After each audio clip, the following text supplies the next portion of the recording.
ఎగిరేటి ఏనుగొచ్చి పలికేటి జింకలొచ్చి నడిచేటి చేపలొచ్చి అడవికి రమ్మనగా ఆ కోనల్లో కొమ్మల్లో ఉయ్యాలుగేసి ఆ కొమ్మల్లో పళ్ళన్నీ రుచి చూసి ఆ పళ్ళల్లో మైకంతో మోహం కమ్మేసి చలిగా గిలిగా తొలిగా త్వరగా అటుగా ఇటుగా మరి నువ్వే నాకు ముద్దిస్తావని తడివేదాలు ముద్రిస్తావని నమ్మడానికి ఎంత బాగుందో నీకోసం రెక్కల గుర్రం ఎక్కి వస్తానని పగడపు దీవికి నిన్నే నేను తీసుకెళ్తానని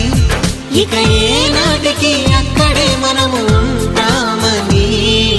నమ్మడానికి ఎంత